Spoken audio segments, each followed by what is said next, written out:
Hey guys, welcome back to the First Methodist Shreveport podcast. I'm here with someone people will probably recognize, the infamous Dr. Ashley Goad. Oh my goodness. Yeah, I've been waiting. I've been waiting for the hot seat. I mean, your time has come. It's good to be back in the podcast studio. I'm telling you. Yeah. Because you've been here for quite a few. Oh, yes. We've had several series, which have been fantastic. Mm-hmm. You were the OG whenever we first set this place up. That's right. Me and Samuel. Mm-hmm. Samuel and me. My goodness. My grammar has gone out the door this week.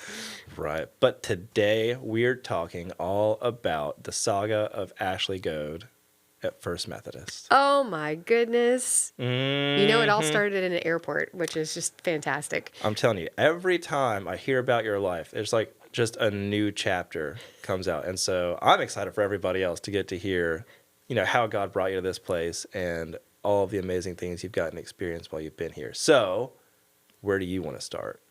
Well, let's start at the beginning. Okay. I think in March of 2013, I was living and working in Haiti.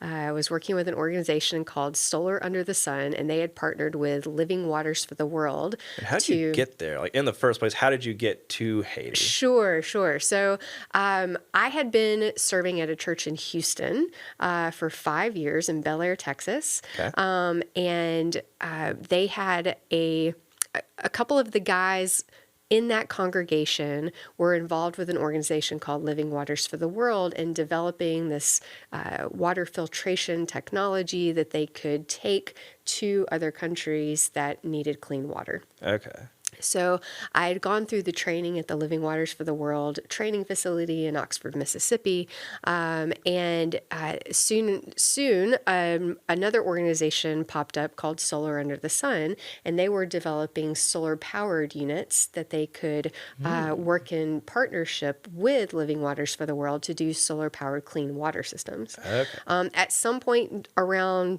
I worked at a church in... I worked at a church in Bel Air, Texas, and from there went to Northern Virginia near Washington, D.C. And then after that, I was a little sad of saying goodbye to churches. And so I went on staff at Solar Under the Sun as their executive director.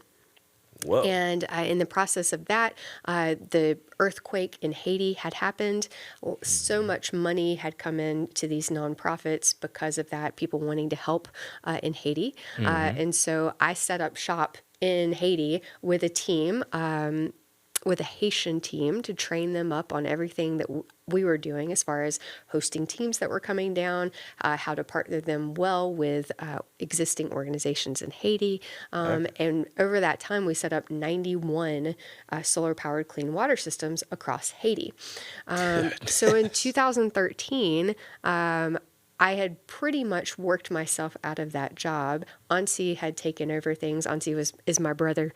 He's in Haiti. Ansi had learned how to host these teams well and how to work on the partnership agreements between the teams coming and the existing organizations there. And he had hired on several technicians to help keep the systems running whenever problems had come up so that they could go on circuit routes to ensure that things were being run properly. Yeah. And we created a warehouse by that point for spare parts so that we didn't have to depend on teams coming back and forth. So it had all worked out really well. Right. And that is quite the operation. it was quite the operation. And I was so proud of Ansi and everything that he had done. And he is still doing just incredible. The same team of guys and gals that had been hired at the beginning are still faithfully serving now. Wow. And so that March of 2013, I had cholera the year before and then had just gotten another parasite, Giardia. And I just was not well, not healthy. That'll do it. Yeah, it just not the best time ever. And so I was in the airport in Haiti trying to get back to the U.S. and just get well for a while. And yeah, sure enough, that's when Dr. Shane Barton walked over to me because I was just laying flat in the middle of the floor and in the airport in Port-au-Prince. And he walked over and said, "Are you okay?" Because I looked pretty horrible. And that's where it all started. Now, I will never let Kay Ferguson and Jan Cox forget that they were nurses. They are nurses. And that they just stood over in the corner refusing to come over to me Maybe just and somebody check with on a me. parasite just hanging out. Yeah. But the fun fact about that was that Mark Sorensen, who was currently serving at First Shreveport, had found out while Nikki was in Haiti that he was going to move to the Woodlands, Texas. And so she knew she had been serving in the global mission director position. And so she knew that she would be, of course, moving with him and that position would be open soon.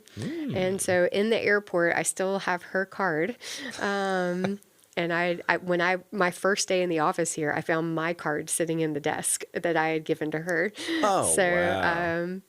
so it was not even a week later that Jonathan Beck, who was the executive pastor at First Shreveport at the time, that he called. And he and I talked on the phone, and it was like best friends happening over the phone. Really? I love Jonathan Beck. Yep. That's awesome. I love it. Yeah. And so you had you ever been to Shreveport I had or Louisiana? never been to Shreveport. Okay. I was in Dallas for meetings for Solar Under the Sun. And so I drove over that next weekend in May of 2013 to meet with Pat Day and the executive staff and then SPRC.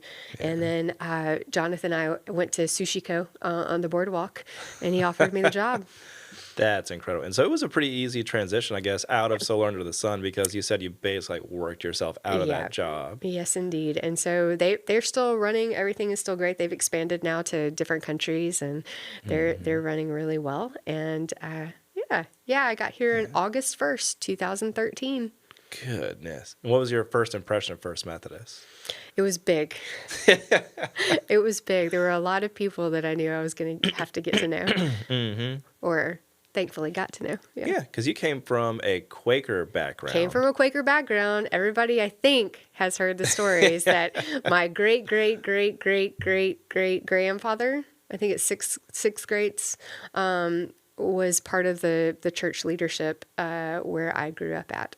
Whoa. At the Quaker church. So my how many great, Nereus Barker was the first pastor at the church that I grew up at. Whoa. And see, this is just like, I feel like your life just keeps unfolding. It's like an accordion. It just keeps getting bigger. Well, it is so awesome. I was in Russia, as you are. I was in Russia in 2014, and I was sitting with Olga and Marta, and we were talking about our stories of how we came to know Christ. Yeah. And they were telling me their stories, and holy cow, just amazing events of how God revealed themselves to them. And I was like, guys, I just don't have that kind of story. You know, I grew up going to the church that my great, how many ever grandfather, was the first pastor at. And they said, Ashley, that's an amazing story. Think of these generations that went before you and served as leaders of this church so that you could then come into leadership at that church too. And what a legacy that is. And ever since then, I've thought of my story as completely different. I love that story. So my church, Springfield Friends Meeting in High Point, North Carolina, just celebrated its 250th anniversary. Oh, wow. Yeah. Yeah.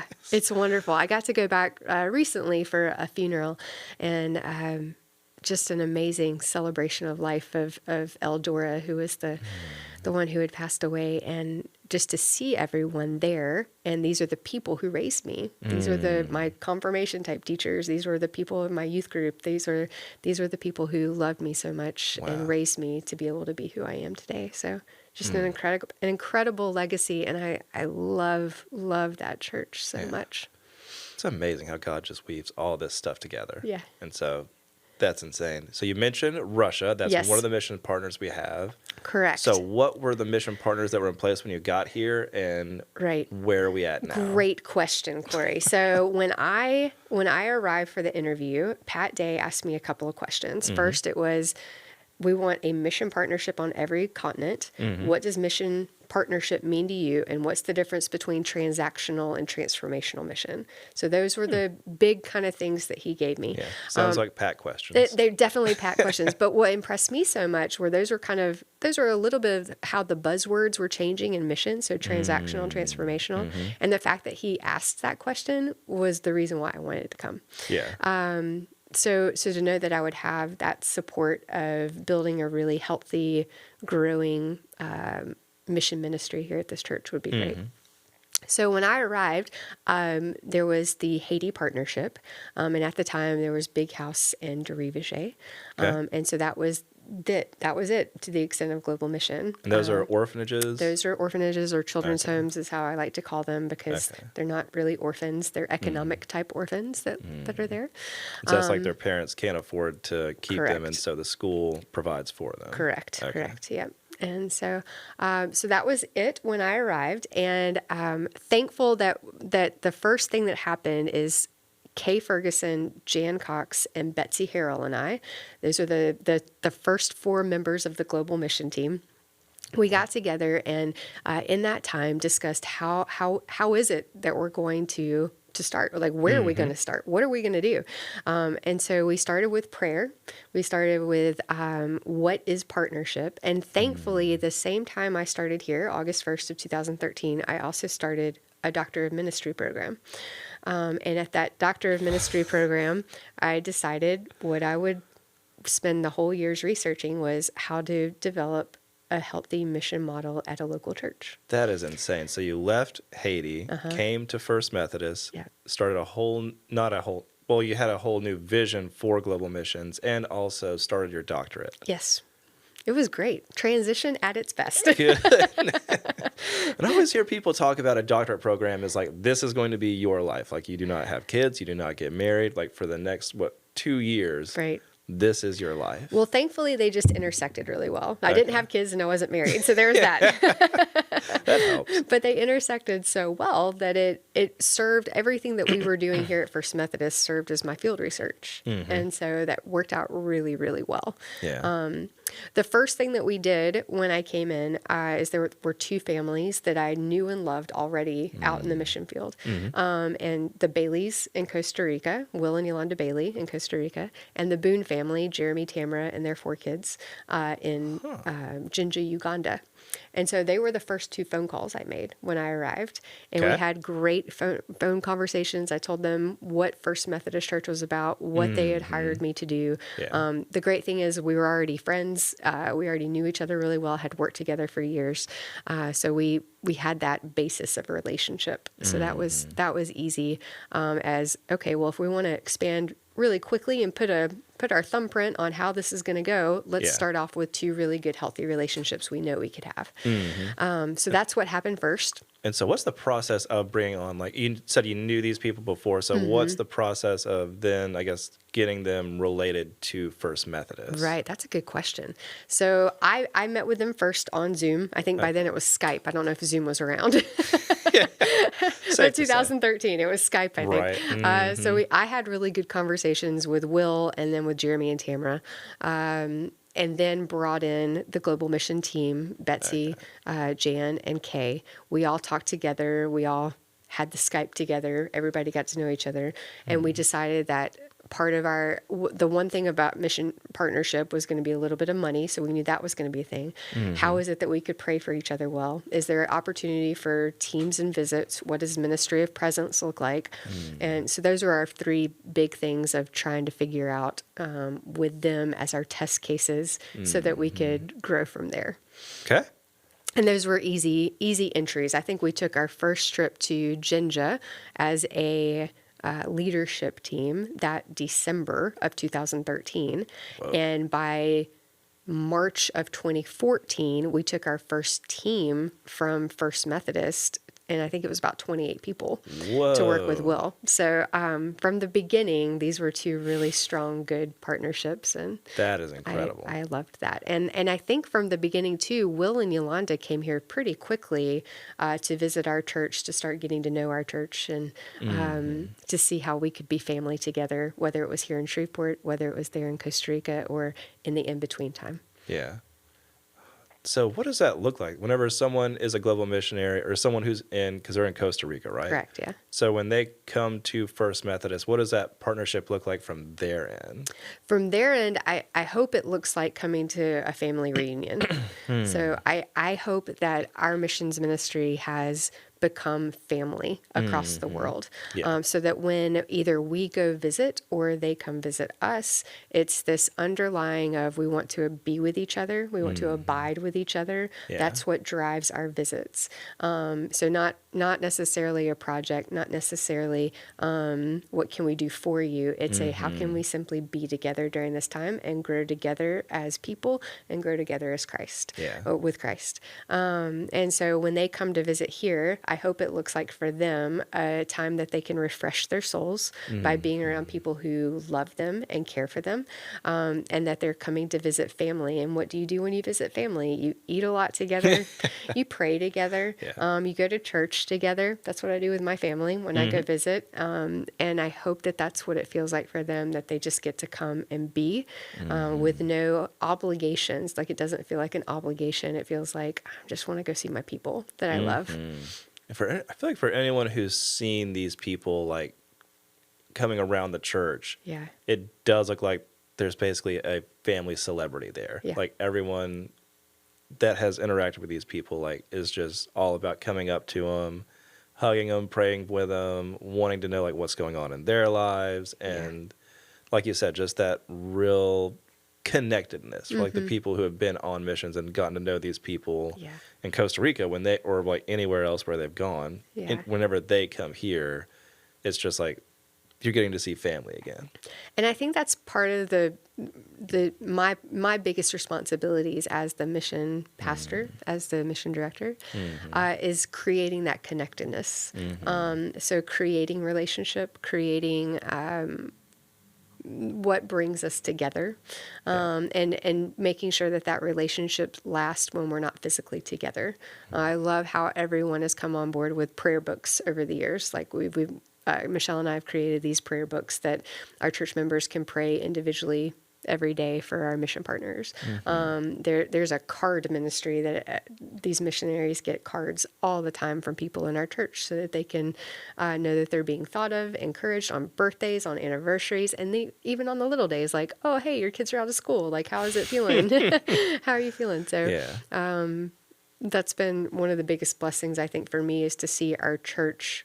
Like, I already loved these people, but then how our church came along and loved them as much as I did, if not more. Yeah, I love that. Because, I mean, they're in the mission field, and they're usually people who are out of their own environment. So are these mostly people like in Uganda and Costa Rica who have left America to go there? It's about half and half. It's about half and half. So what I've also loved about our missions ministry is no relationship is the same. None of the people are the same. They're not doing the same things. They're all very different. So you have this ministry in Costa Rica Mission Projects, and Will is from the U.S. Yolanda's from Costa Rica. In Uganda, they are from the U.S., but all four of the kids were born in Uganda. The Russians are Russian. Stefania and Dragos are both Romanians, though Stefania did live in the U.S. for most of her life. And so it's kind of an either or. Some of them are church planters. Some of them are on staff at a church. Some of them run a nonprofit. Some of them are pastoral care for people around them. So everybody has a little something different. But I think that that's all part of the body of Christ, that we all bring something different to the table, and we all get to appreciate that about one another, and knowing that we can't do it alone. I love it. Yeah. Okay, and so we've got Haiti, Costa Rica, Uganda. And then I think Russia was the next, because, February of 2014, Chuck Rice came in one day and said, you got to meet my friend James Gillespie. And I was like, well, let me meet your friend James Gillespie. And Dr. James Gillespie was the headmaster over at First Baptist Church School, but he was a member at Broadmoor United Methodist. And he had been a part of this connection with the Russian Methodist Church for 25 years. Whoa. And so in February of 2014, February, Siberia, Russia. We go over to meet First United Methodist Church of Ekaterinburg, Russia for the very first time. If it's, I guess, trying to get like the hemispheres right. So if it's winter for us, it's also winter for them. It was also winter for them. Yeah, it was negative 28 to 30 degrees every day we were there. Like your nose hairs would freeze when you walked outside. Crackling in your lungs. I don't know how I ever went back. Whoa. But that was the beginning of a really beautiful relationship. So that's insane for us. So So like, what is that feeling like being like? I Yeah. guess Russia for what's the feeling of Russia first, and then like the negative 20 something degrees. Yeah, so Russia was interesting because, I mean, all these places were new to me. I'd never been to Uganda, so the whole getting my yellow fever shot and going to Uganda was like the best thing ever. And so that was hot clay, exactly how I pictured Uganda would be, kind of thing. It was great. So then we get to Russia. It's freezing cold the next month. Just so cold. Like it hurt to be outside. It just hurt to be outside. But everything you've ever pictured Russia being, it was Russia. Yeah. So going to St. Petersburg, this beautiful European port city, like just unbelievable. And then going to Moscow, and it was definitely what I pictured Moscow being. But then Ekaterinburg, and what I loved that very first trip to Ekaterinburg was walking into a church all the way around the world, could not speak the language, and felt right at home. Really? And I think that that's a testament to the body of Christ, is that we can walk into a church no matter if we speak the language, no matter if we worship in the same way, no matter what, but Christ unites us. And when you sit at the table and you take communion together, I think of it now when I'm taking communion at the altar rail here in the First Shreveport Sanctuary, that I'm taking it beside Olga in Russia, that I'm taking it beside the Boons in Uganda, that I'm taking it beside Will in Costa Rica, that we're all together at the same table participating in the sacrament. And that's when it first hit me that when we wanted to build a missions ministry, we wanted to build a family. Yeah. And that's amazing. That picture, because I feel like we miss that sometimes, that like we are a church, but we're a part of the church. Yes. And so I love that. I love that you said that about just that feeling of unification. Okay. So Russia happens, and then I believe that's how we stayed for a hot minute. Like we stayed that way for a while. In 2016, I was graduating from my doctoral program. Okay. And I felt like everything was going really great at the church. So I got a doctorate. And then two of my classmates were John Woodward and Stefania Terasut. So John Woodward had left his position in campus ministry and was transitioning over to be the executive director of South Pacific Christian Fellowship. Okay. Well, we had done really well at getting a few of those continents checked off like Pat wanted us to do. We had not made a trip to the South Pacific yet. And so John and I sat down and talked about what it would look like to bring him on as a global mission partner, what it would mean for him to connect us to people in New Zealand and Australia. And not soon after that, he called and said, "Hey, I got a friend named Nate Hutchison. He's coming through town because his mom is at MD Anderson in Houston. He's going to be putting her on a plane and driving back with his dad to Kentucky. He's a church planter in New Zealand. I'd just love for you to meet him." So I got together my mission committee. It was Kay, Jan, Keith and Cindy Payne. We all met at Rhino, just right down the road. Nice. And Nate and his dad came in. And I kid you not, within 10 minutes, I felt like we had known each other our whole lives. Oh, wow. It was a beautiful way of God connecting us together. And we just knew. We knew that we would be in partnership some way, somehow. So we went to go visit him in New Zealand the following year.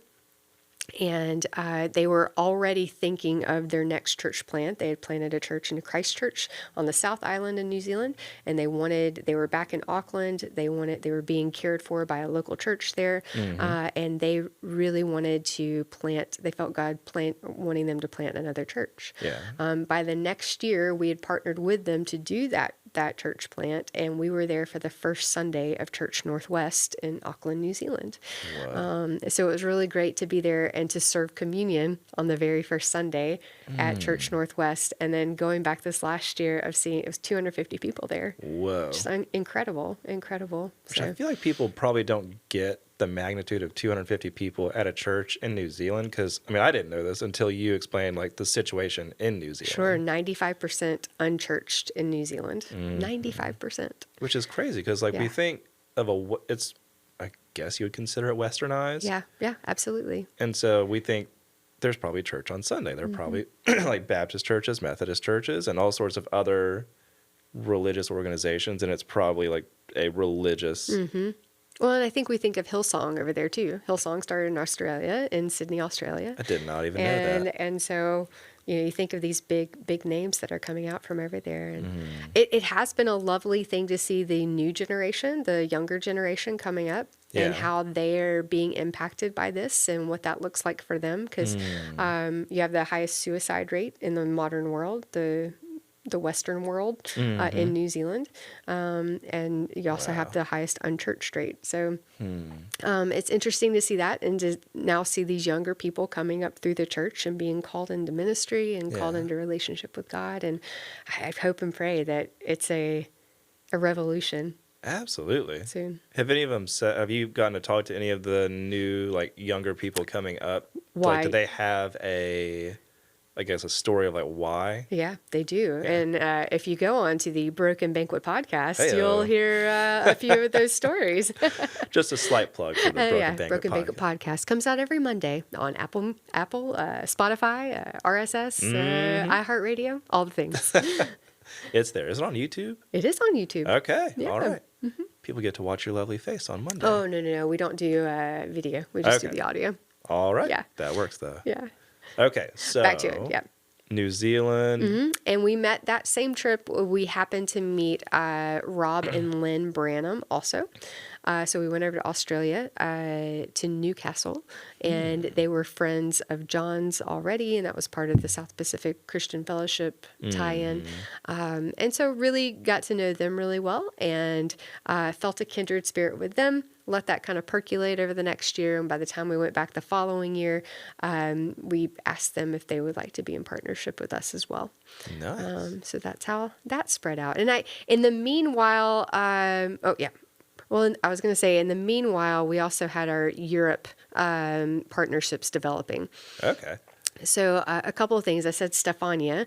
She had graduated with John and I from our doctorates together. Actually, she didn't graduate.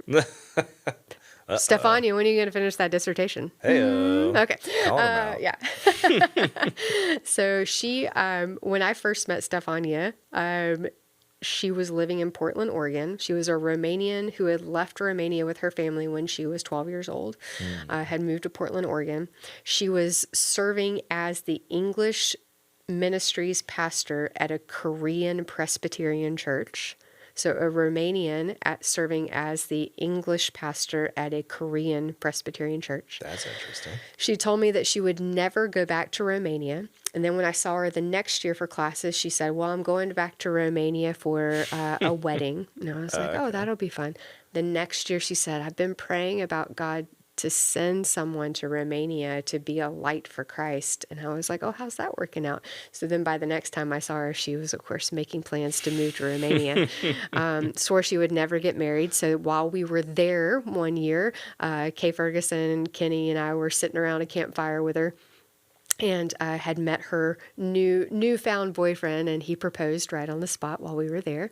So they've been Whoa. married for a few years now and are doing ministry together. So That's awesome. that's been a beautiful relationship and evolution to watch in her life, and we've gotten to be all a part of that. Love it. And then Jessica Weaver, whose mom, Nina Peralt, is a member of our church, and she introduced us to Jessica, and we've loved being her home church. She's been serving with Teach Beyond for many, many years and doing missionary work before that too. And she's never had that kind of home sending church, and so we've gotten to fill that role for her, and I've really, really loved that. So I love it. that created everybody. That made us a big whole family, and yeah. One step back. One step back. So could we talk about, like, what the vibe was in New Zealand and Australia, like when you got there? Because you said it's 95% unchurched. So I'm assuming, like, the weather in New Zealand and Australia was much more hospitable than Russia. Than say Russia. Yes, it's wonderful. You know, their seasons are flipped from us, so just had to get used to that. But so in the winter there, it is rainy and cold, just rainy. It's called long white cloud. That's the actual name for New Zealand, is long white cloud. Interesting. Yeah, and but in the summer it's hot and beautiful. So I love being in New Zealand. Yeah. It's definitely they're starting to experience this rise up of the Maori culture. So the Maoris were the indigenous people to the island, and so there's really a resurgence of let's respect and honor and build up the Maoris. Yeah. And so that's a beautiful thing to see, especially in the church, of how that honor and respect is flourishing in the church. Yeah.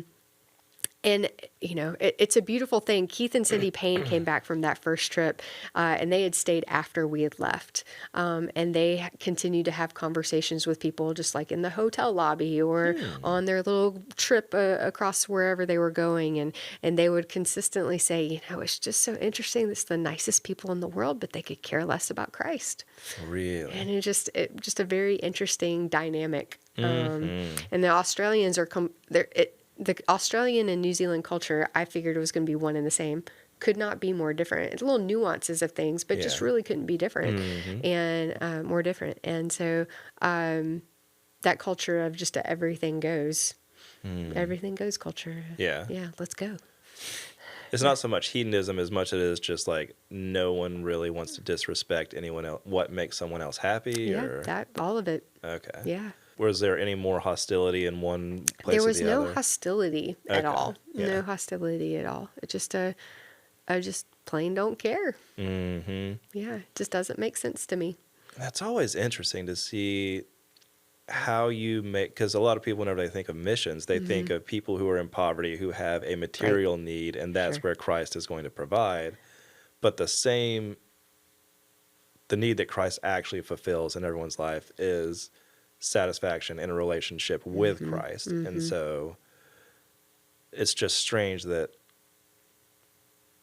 there is no desire for it. And how do you create that desire coming from like a Western Christian culture? Because that is our mentality most of the time, is you have a material need and Christ can fill that.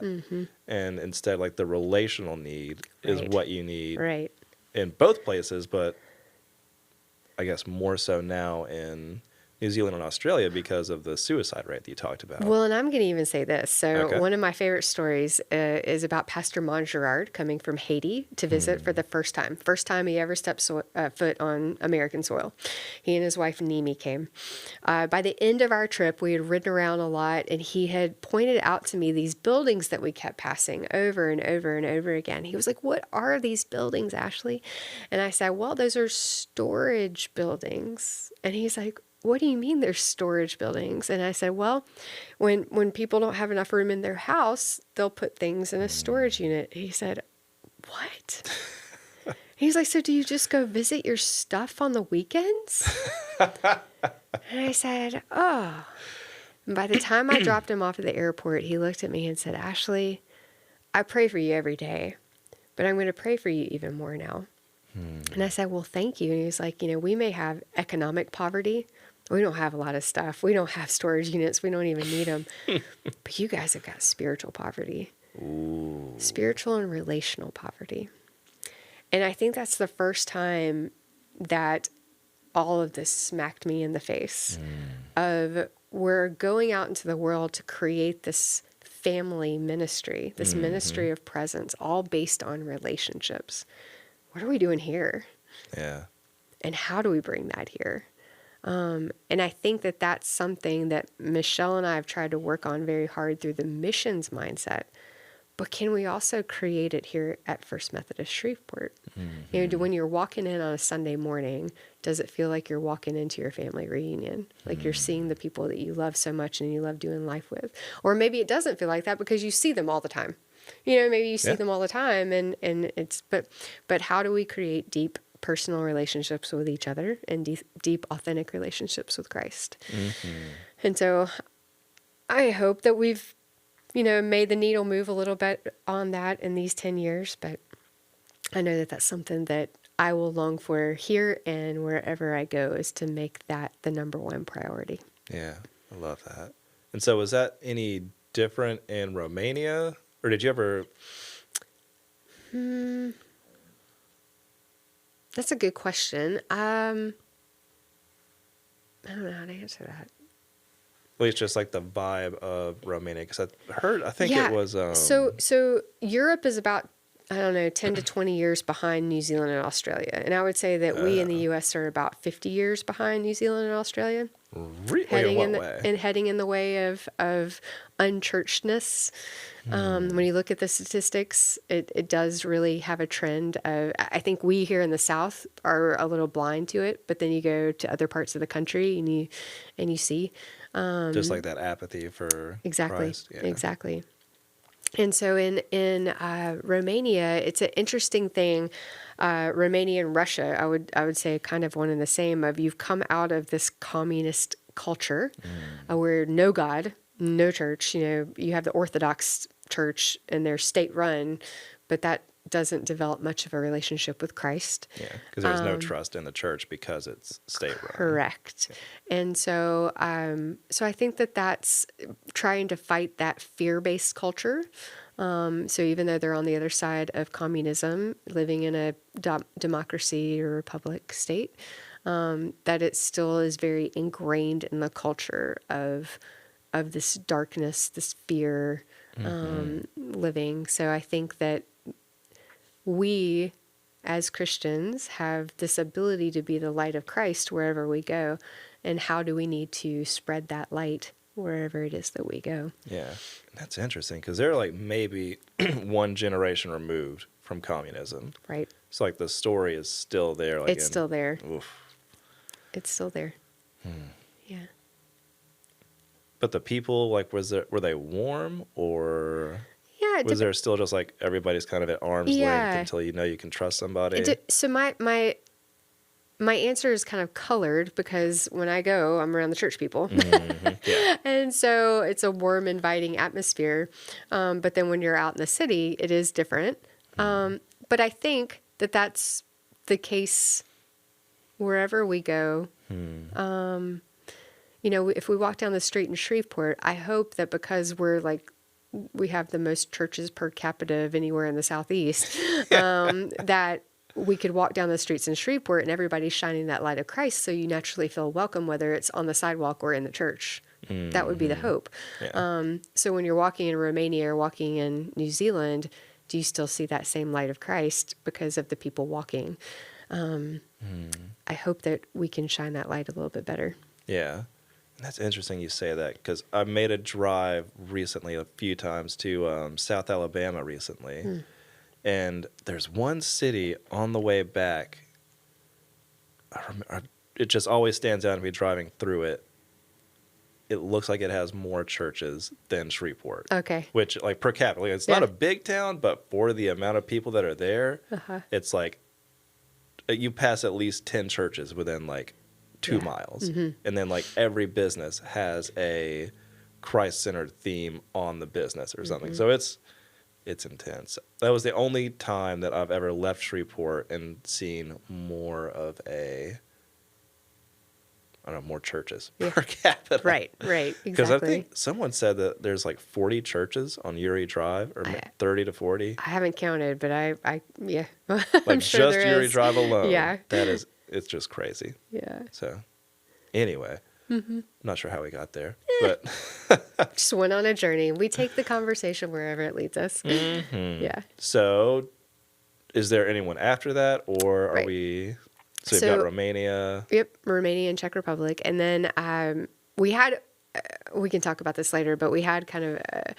Well, it was the culmination of being in relationship with all of these families and really knowing them. And on every trip, I kept saying, oh, the Boones, Jeremy, you would love Will so much. And Stefania, you really need to meet Lynn. And, you know, we just kind of kept going back and forth about who needed it. And some of these people, like Stefania had gone to Russia and Jessica had gone to Uganda and Will had maybe met someone here or there.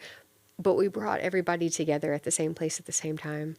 And had that wonderful week together. And while we were there, we knew that John Woodward was going to be retiring soon. Yeah. And so we knew that there was going to be some transition there. And we started thinking about who do we want to join the family. And Matt and April Kiefer were two that we knew from Shreveport. They grew up in Shreveport. Pat Day was Matt's mentor. So I'd met him before Pat had retired. And so they naturally came into the family this year in January. wow. So there was that. And in the meantime, too, Caroline Cunningham, who I know you've had on the podcast here, she was one of our own and went to Romania to serve with Stefania through Jessica Weaver's organization. So that was a great connection piece, and we've loved having that too. So yeah. That was the Holy Land trip where everybody got together, or No, it was in Italy.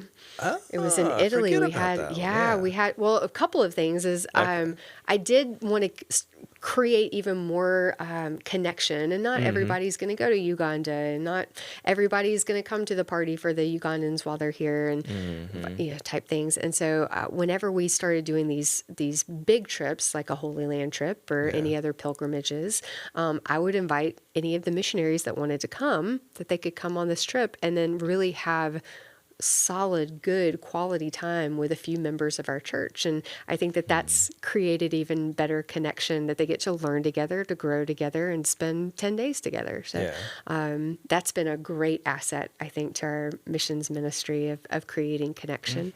And then we, like I said, in July of 2022, we had a retreat where we invited all of the families with the kids to a villa in Tuscany, Italy. And it was incredible. It was looking back on it, I think it's the moment that heaven and earth came closest together. I believe it. It was incredible.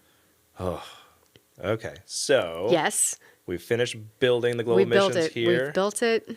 And so what, looking back, has been just one of the things that stood out as far as either God's faithfulness or a journey that you went on that was the most impactful? Well, that Italy trip was a culmination of everything that we worked toward. When I think about Pat Day asking me what's the difference between transactional and transformational, in my mind, I picture that banquet table.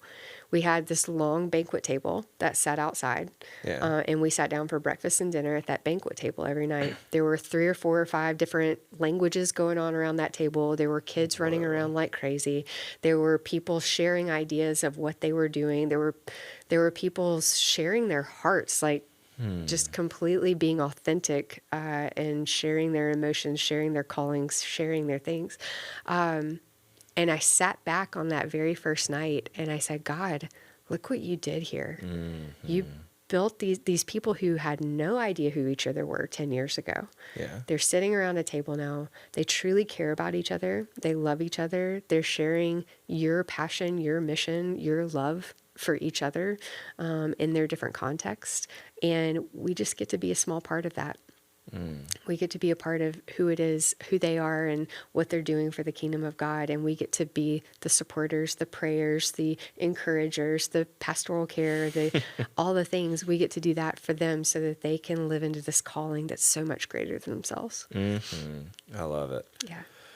Oh, it's amazing how God worked through you, Ashley. Oh, it's amazing how just God worked through all of us. It was this team effort, Kay, Jan, Betsy, Keith and Cindy Payne, Wayne Adair Mariano, Laura Sawyer, Linda and Jimmy Ray, Jessica Russo. I mean, just so many people that have been around my table at home, being part of this global missions ministry team over the years, and how their passion. I'll say this. I think in about 2016, 2017, our focus shifted a little bit. And about 16 or 17 is when we had most of the missionaries were coming in to visit here in Shreveport. And so as a part of that, we would, of course, all sit down as a global mission committee at my table. My table's where all the good things happen. And we would sit down, and it wouldn't be an interview. It would just be like, how is it with your soul? How are you doing? What can we do for you? And during that time frame, that 2016, 2017 time frame, the theme was we're lonely, we're isolated, we miss friendship, We miss companionship. We just miss being with people, and it's just so lonely in the mission field. No matter if it was the Russians who were living in Russia speaking their language, but pastoral ministry can be isolating Yeah. and lonely. And so no matter where they were, that was the constant theme that broke our hearts. And I think that that's when our mindset shifted, or really did that shift away from anything project oriented, anything let's do something oriented, Yeah. to really let's be in relationship with these people. Let's treat them as individuals. Let's hear what they're telling us, and let's support them the best that we can based on what they're telling us. And let's be their family, no matter if they're in country or no matter if they're away. Yeah. So, That's always great, because I'm sure there are times whenever y'all have been on mission, like go to visit global mission areas where there are mission projects that need to be done. sure, absolutely. As long as the relationship drives the project, Yeah. then I'm all good for it. I just don't want to go and say, "Hey, I have this great project. Yeah. Let's do this." Because it takes time for them too, to plan the project Of and to course. organize all the people when they get there. And Of so course, if they're of course. like you said, completely in the state of needing restoration, adding a project to what they're already dealing Exactly. with is not going to help. Exactly. My number one job whenever I'm with any of our partners is to say, what can I do for you? And whatever comes out of that, that's what we do. I love it. I tell them when we go on a trip too, that when we're planning it, I want them to drop us off at the airport crying because they're going to miss us so badly and don't want us to go, instead of crying saying, thank God they're gone. I don't ever want to be that person. Yeah, So, absolutely. that team. And I feel like the theme most people are going to take from this is thinking about everything that you've done in all of these years in global missions, but also knowing that you've led countless Bible studies as well. And I love teaching Bible study. I love it. just to think of all that you've done in this time, and at the same time have just led Bible study after Bible study and been in relationship with so many people here at First Methodist. I finished my doctorate in 2016, and Pat looked at me and said, "So you got some time on your hands?" And I said, "Yeah, but you hired me as your director of global mission. What more do you want from me?" Oh, man. And so, but what I also appreciated about Pat was that he said, "You've got these other gifts. Come on, let's use them. Let's use them. Let's Yeah. use them for the kingdom." And so I love to teach. I love to teach. Preaching is not my thing, but I love to teach. And my favorite Bible study, we had picked out, I think the first Bible study I ever taught was The Story, and Randy Frazee wrote that. And we had just this great group of people on Tuesday nights that came to my house, another great group of people that came on Wednesday mornings, and just had it was a year worth of studying together, learning together, and growing together. Whoa. And that next year we decided to do his follow-up study. And so I made a phone call to try to find him, and it brought him here to First Methodist so that he could speak to the groups. And then we did a big thing in Bain Hall. And so that will go down as my all-time favorite. That makes so much more sense now, because I remember when that event happened and how excited you were to meet this person. Oh, my and so goodness. hearing everything that happened behind it now Yeah. makes a lot more Yeah, sense. well, I just it thought was- you were a real fan of this guy. Well, it was 52 or 32 weeks of studying the first go round. And then we were kicking off another 32-week study that he did too. Yeah. And so we've been watching this guy on a screen for 32 weeks. And I'm like, I need to meet this guy. Yeah, thankfully his wife came too. It was great. We got to spend some time together. Awesome. I Yeah, love it. Yeah. So, do you feel completed? Do I feel completed? Like I've completed The task that you the were called task to that at I was First called to do? Methodist? No, I feel like there's so much more I could have done. I think that's what makes you great. No. I feel like, I hope that we've done something well. It's been 10 years, almost 11. And I hope that God will just say, you've been faithful. You've been faithful to the calling. And so there's so much more we could have done. Yeah. Again, that's what makes you great. You haven't rested on your laurels. You haven't looked at anything as a season of rest. No, First Methodist Church doesn't let you rest. I'm looking you in the camera. Never. But Yeah. it's all good. Yeah. It's all good work. Yep.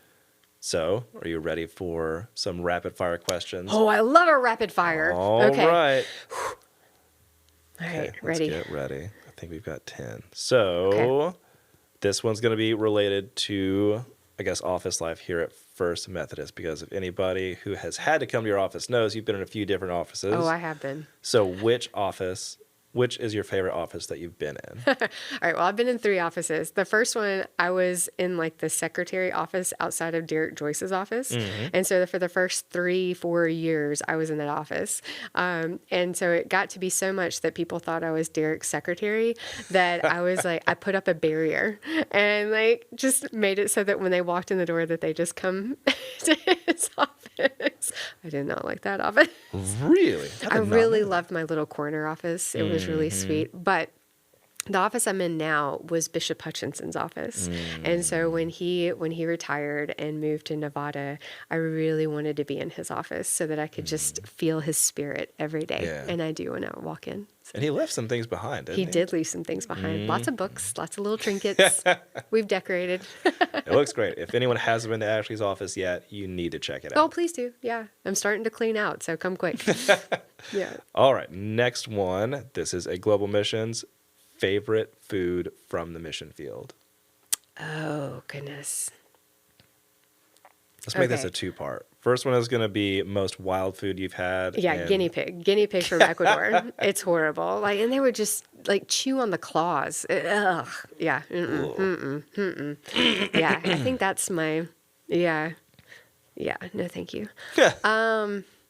Oh goodness. I mean, there's a restaurant in Ekaterinburg that we go to that has these dumplings that are like mushroom and cream cheese. Oh, they're so good. They're so good. And then in Czech Republic, in Prague, there's this one place that has pork dumplings with a purple cabbage, and we tried to replicate it here and just can't make it. That's those are interesting good because most ones. people think of like European food or like especially like that kind of culture as Yeah. like potatoes and onions. Right, And, and it is a lot of that. Oh, there are. That's true. goodness. But just the fresh fruit in Haiti and Costa Rica, fish and chips over in New Zealand. Yeah, good food. We don't Yeah. go hungry whenever we travel. I feel like you and I bonded over food, so it's good to know. I do like good food. Okay, another Global Missions question. Okay. Scariest situation you've been in Global Missions? That would be, I mean, Haiti. There's been a few close calls in Haiti. I believe I was alone. I think either I sent the team back or I was just alone. I'm not sure which. But I was in Haiti staying downtown by the police station, and they were trying to bring in a guy, and a shootout started.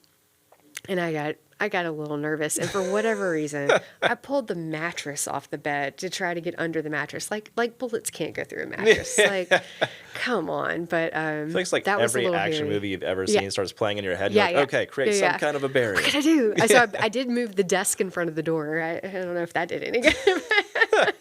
Just in That case they was- knew that a special person was in here. Yeah, They that weren't going to be was- able to get to you. That was a lot. That was a lot. I was on a plane coming back to there was one point I couldn't get down to Lakai. I'm trying to remember. And so I had to stay in Port-au-Prince, and things were just not good in Port-au-Prince either. So Auntie, my brother, just kind of pushed me at the Marriott, which was fine. And I holed up there for 3 days, and I had this team of guys came in one night, and it was they were all looking like special forces kind of guys. And anyway, I was on the plane out with them. They came for you? No, they didn't come for me, but Oh, they were okay. just happened to be at the same hotel.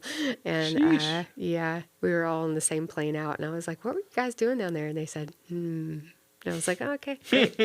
Great. Good to know. Great. Yeah, thanks. Yeah. Oh, goodness. Yeah. Okay.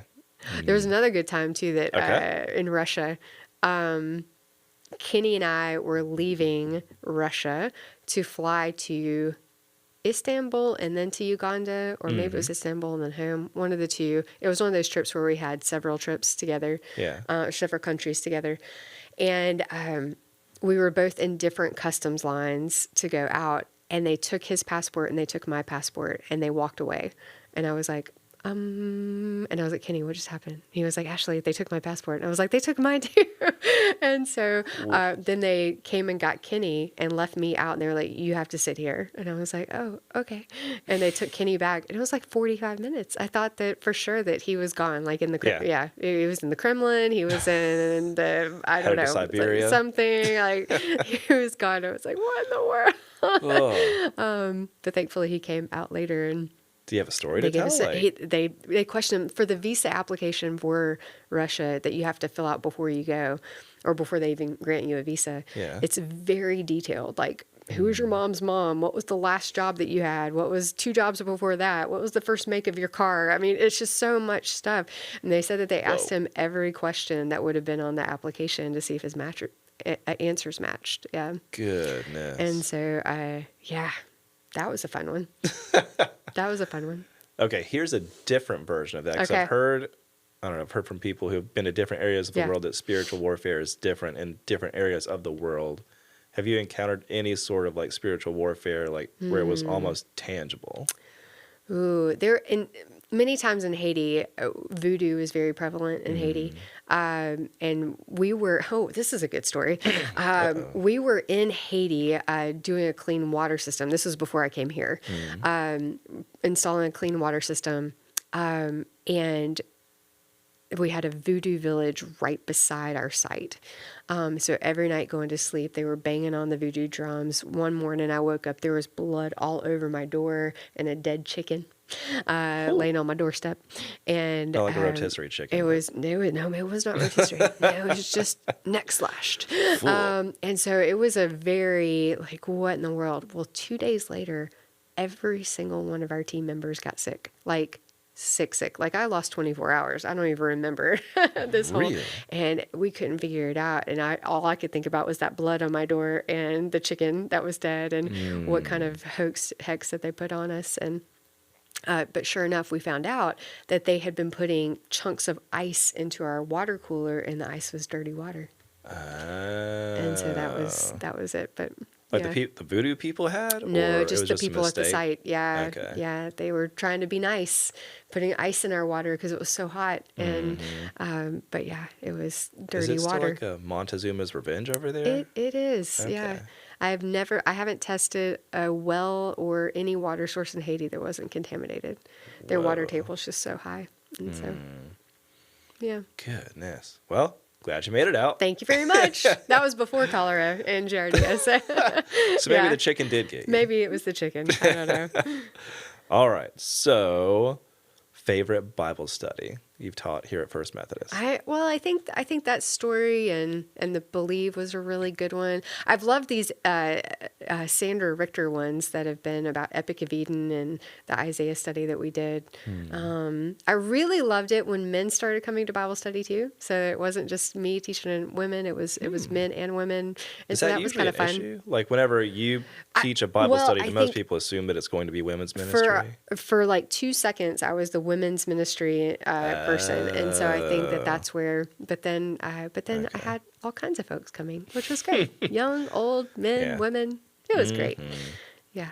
Well, good. Speaking of teaching, favorite podcast series that you've done? Podcast. Because you were an OG from the beginning when we started these. I love, So Samuel and I did almost 50 weeks for conversations about Jesus. And that was, I still watch some of them because they were just it was so fun and it was so natural. Yeah. And being with Samuel every week for all that, it was just so good. It was so rich and good. I loved the How Can I Keep From Singing with David Hobson, too. I learned so much from David, and I look back on those, and I'm like, goodness gracious, he's a wealth of knowledge. He is a wealth of knowledge. So, David, if you're listening, we're going to get you on again soon. Yes. Yeah, do it. Yeah, I think those 2 series were my favorites. Nice. And so, of course, the Broken Banquet podcast is available on Apple Podcasts and Spotify. Another subtle plug.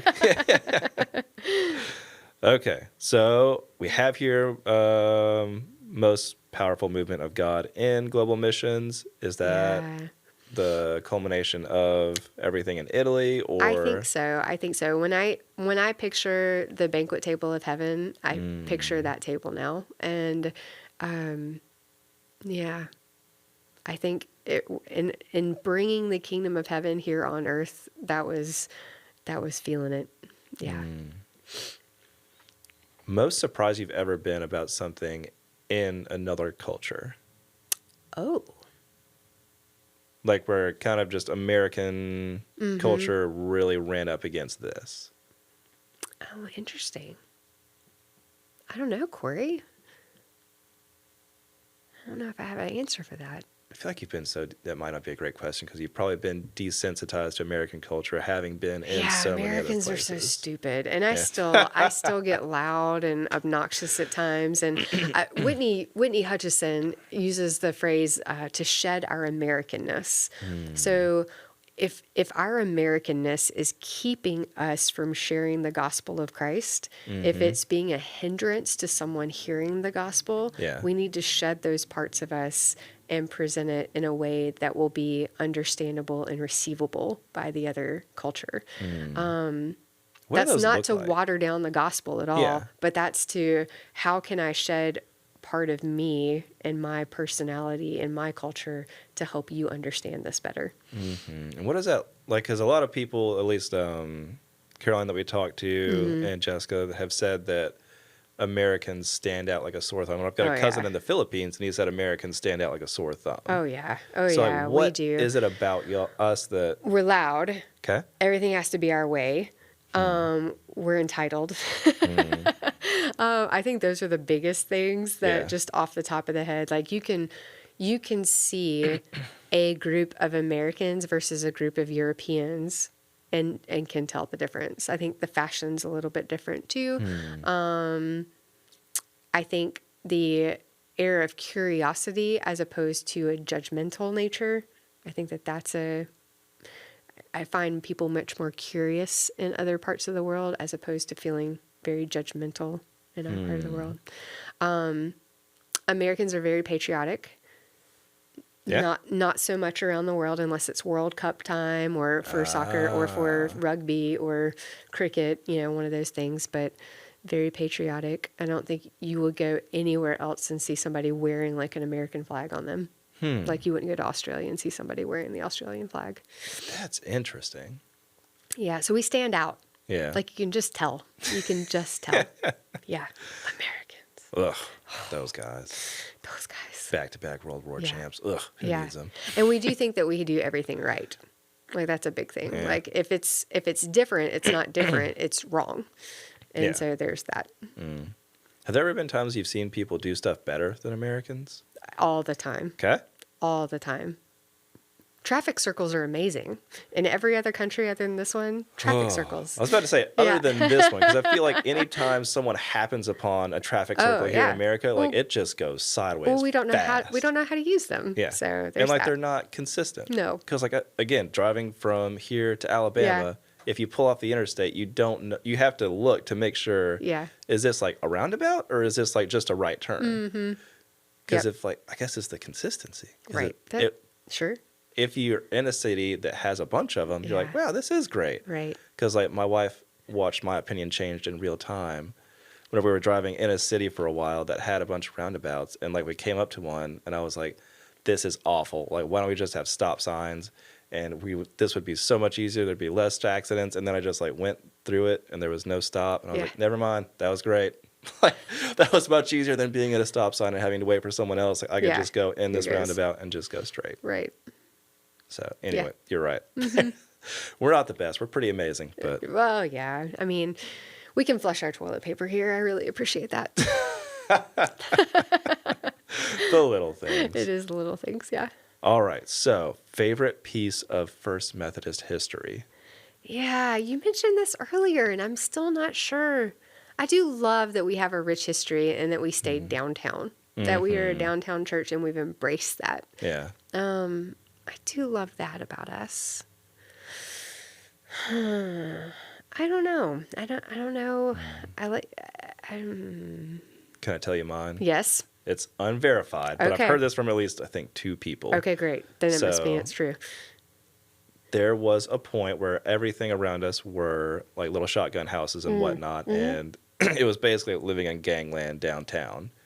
and there were turf wars, and our church, First Methodist, had done outreach as far as like dental programs for the local community. They'd done like swimming programs, teach kids how to swim and shoes and whatnot. And we were so impactful to this community that the church allowed graffiti on the church only for the purpose that it was a sign from one of the gangs that the church itself was protected by that gang. Wow. Again, unverified. Okay. Please don't fact check me on that. Did Jay Sawyer tell you?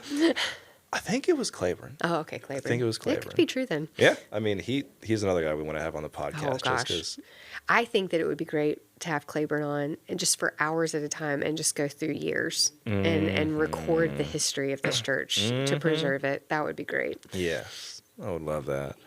Yeah. Favorite boy band. Oh my gosh, I love a boy band. I do love a boy band. You know, I used to have up the little cling things in my window of One Direction. I am aware. Oh, so good. I think those are still in Derek's, or like that little. No, just the outline of it. Because I took them down finally when I moved after my third move. I finally took them down, but you can see the outline of dust on the window. Yeah, it's great. Well, I did love One Direction, and before that, I loved NSYNC. So the fact that NSYNC is on Justin Timberlake's new album just makes me very happy. Very, very happy. I love a boy band. We love that about you, Ashley. Thanks, Corey. Thanks. Yeah. Anything we've talked about, or anything we haven't talked about that you want to talk talked about? about. No, I think I'll just say this. If we are reflecting, I love this church so much. I love the people. I love the way that they've embraced me, a North Carolinian, outsider, could care less about LSU. Shots fired. But I love it. I love the people here. I love the family here. And I'll miss it. I'll miss it so much. And I'm thankful that Chris will still have not just a toe, but like a foot or an ankle or a leg in Shreveport. And we'll have to be back here quite a lot for his business. And now we have Hank. Hank Harbuck was born a couple of weeks ago. So I'm thankful that I hope that this is not the end of the story with First Methodist Church, that this is just a different season of ministry, that I feel like we're all working toward the kingdom of God coming here on earth. So how will we continue working and walking this road together? So I think First Methodist, I love our staff. I love the congregation. I love our people. I love our people. If there was a message you wanted to leave with the church as far as like what you see for the church as beneficial, what would that be? Relationships are the most important thing that we are and do. I think that our relationship with Christ needs to be the forefront of our minds always. And how can we fall in love with Christ anew every single day? How can we ask for him to reveal himself to us in a new way every day? Yeah. And so continuing that growth of discipleship and loving Jesus, and then continuing that relationship of being a united body of Christ. That relationships are so important. And how can we continue to love and grow together? Love it. Yeah. Well, Dr. Goad. Well, Mr. Hinton.